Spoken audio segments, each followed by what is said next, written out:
Hello! Today's video is from July 7th, a walk down Vine Street in St. Catharines. A walk down Vine Street in St. Catharines on July 7, 2026.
The narrative. Notebook LM audio overview.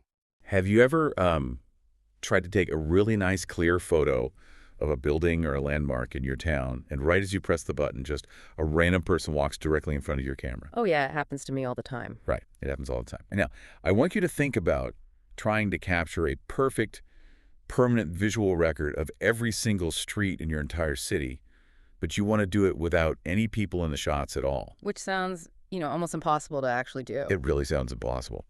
Well, today we are taking a deep dive into a massive 600 video undertaking by one local archivist who is painstakingly removing every trace of people from his footage just to save the architectural history of his city. It is a huge project. It really is.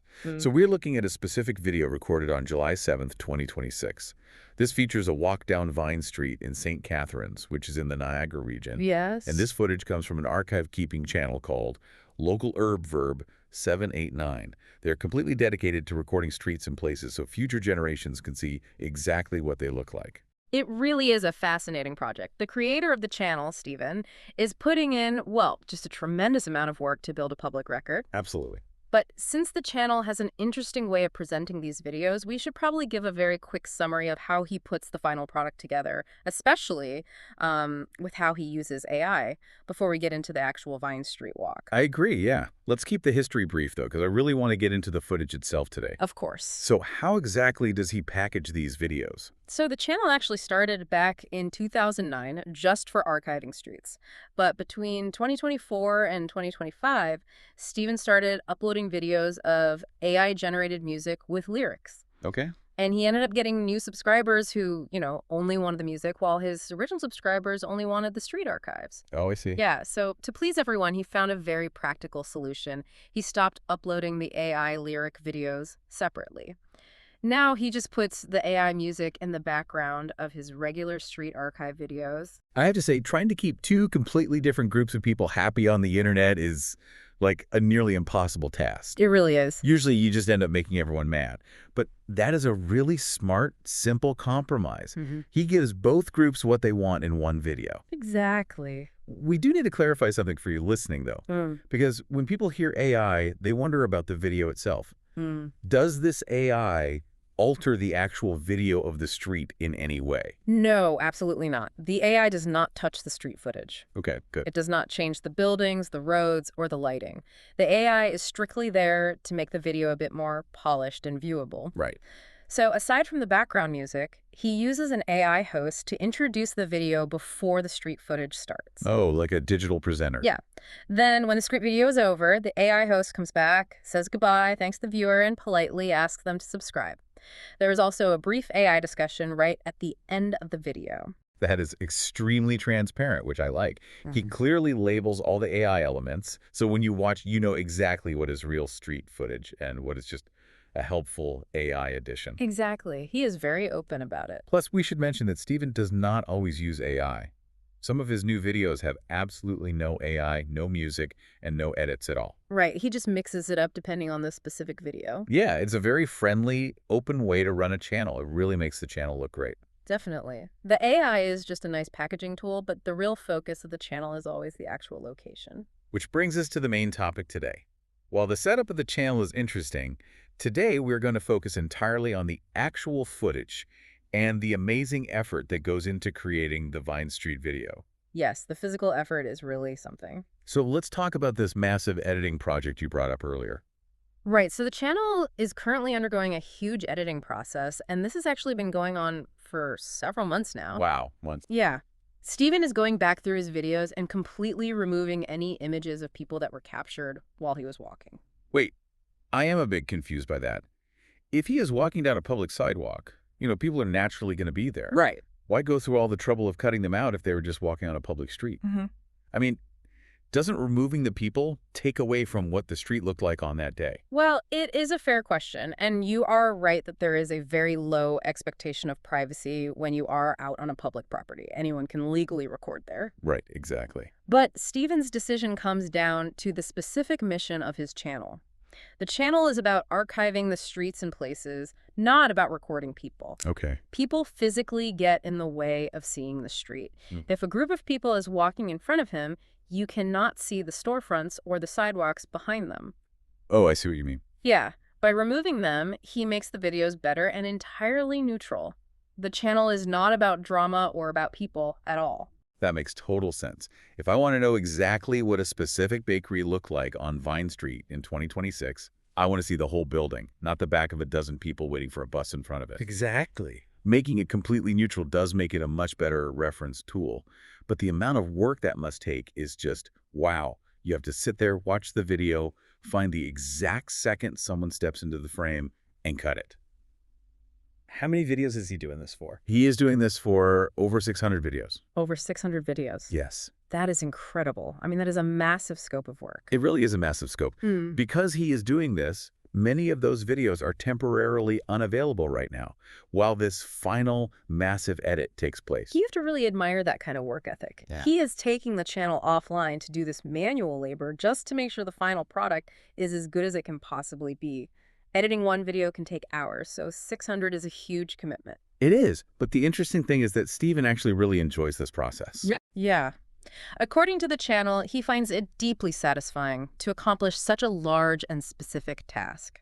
You know, I can actually relate to that. When you have a clear goal and you care about the final result, doing the repetitive work can be very rewarding. You get to check things off a list. Exactly. And speaking of improving the viewer experience, Steven is not just editing old videos. Yeah. He is actively working on his current recording techniques too, right? Because he really cares about his viewers. Yes, he is putting a lot of focus into improving his camera and editing skills for the new videos he shoots. Which is so important. I Huh. think we have all tried to film a video with our phones while walking. You hold your phone in front of you, you take a few steps, and the resulting video is completely unwatchable. Oh, it's just the worst. The camera bounces with every single step, your arm gets tired, so the screen slowly tilts sideways, and it just shakes everywhere. Yes, very true. It is very hard to hold a camera completely still where your body is moving. So Steven is actively working hard to make his videos more bearable to watch by reducing all of that shakiness. Right. He is minimizing those camera holding errors so the viewer gets a smooth, steady shot. We really appreciate that dedication to getting a steady shot. It makes a huge difference for an archive. If the camera is bouncing around, your eyes cannot focus on the details of the buildings. By improving his skills, he gives the viewer a much better experience. Absolutely. And because he wants to get those clear shots, and because he wants to avoid the huge task of having to edit people out later, content creators often go out early in the morning when the streets are empty. Oh, that is smart. Yeah, and this brings us perfectly to the specific video recorded on Vine Street. Let's get into that. The origin of this video is great because it was not some huge planned expedition. No, not at all. Steven was in the area for personal, unrelated affairs. He found himself with some free time and just decided to use that time to make a video. Yeah, he just pulled out his camera. I love that. It is so great when people use their spare time to add to a public archive. You do not always need a grand plan. Very true. So what was the exact route he took for this Vine Street walk? The video starts halfway past Scott Street, Okay. and it heads towards Carlton Street. Got it. And what were the conditions like? We said it was early morning, right? Yes, it was recorded between 8 a.m. and 9:00 a.m. Oh, nice. And the weather was completely clear skies, and the temperature was a very comfortable 22 to 26 degrees Celsius. You really cannot ask for a better morning to be outside recording. No, you really cannot. 22 to 26 degrees is absolutely perfect. It is completely comfortable for an everyday morning walk. You are not freezing, you are not sweating, Exactly. which probably helps a lot with keeping his hands steady and reducing those camera errors we just talked about. I'm sure it does. And the clear skies are a huge benefit too. The lighting from the clear morning sky makes the street look great. Yes, at that time of morning, the sun lights up the street beautifully without being too harsh. You get a very bright, clear view of all the structures. But, you know, even though it was early on a beautiful morning, a public street is never completely empty. Right, there were still some people out. Which brings his editing process right into action. Because there were people present on the street that morning, Steven had to apply his editing rules. Yes, when you watch the Vine Street footage, you will notice there are several cuts in the video. Right. So he sees someone walking toward him, and instead of leaving them in, he just cuts the video to ensure people are not in the final footage. That is exactly how he handles it. True to his goal, he skips ahead to a point where the sidewalk is clear again. I have to say, despite these cuts, the video turned out incredibly good. It really did. You might think that jumping forward on a street walk would ruin the feeling of the video, but it flows so well. It achieves exactly what it set out to do, which is to show the street clearly. Yeah, the cuts are completely bearable. They keep the focus exactly where it belongs. The viewer does not lose their sense of direction at all. And while he was on this route, he stopped to highlight something very specific that perfectly captures why this channel exists. Yes, this is definitely the cool part of the channel. During the walk along the Vine Street route, Stephen took a short, which is just a brief video segment. Right. And the focus of this short was a large lot that was completely fenced off. Just a big empty space. So why focus on an empty fenced-off lot? If you are just walking by, there is nothing there to see. Well, according to the text provided by the channel, he recorded it because this lot could potentially be developed in the future. And that is exactly what makes the channel so cool. By recording a plain, fenced-off lot today, Stephen is creating a record. Exactly. When a new building is there in the future, people can look back at this exact video and see exactly how it used to look on July 7th, 2026. A city is always changing, and usually people only take pictures of the old building before it is gone or the new building after it is built. Right, they never record the empty space. Exactly. By recording the fenced-off lot, he is capturing the transition. It is such a smart thing to do. Now, the video does not just end on Vine Street, right? No, it does not.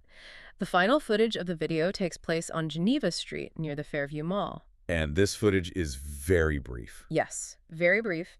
It is simply used to conclude the video. Okay. The specific context of this final shot is very simple. Stephen was located at a bus stop when he recorded the Geneva Street footage. He was just waiting at a bus stop after running personal errands. I just love that observation.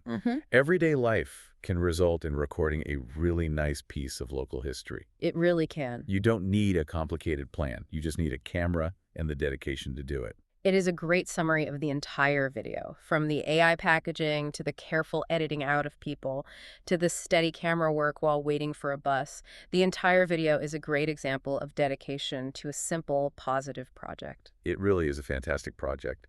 Thank you so much for joining us to discuss this specific walk down Vine Street and the incredible effort Stephen puts into his archiving channel. It was a pleasure. It is really enjoyable to see a creator improving their camera skills, respecting privacy by editing out people, and clearly labeling their friendly AI additions. We always appreciate you, the listener, spending time with us on these deep dives. Before we go, I want to leave you with a direct question to think about. The next time you walk past an empty fenced-off lot in your own neighborhood, ask yourself, do you remember what was there before the fence went up? And who in your town is taking the time to record it before it changes forever?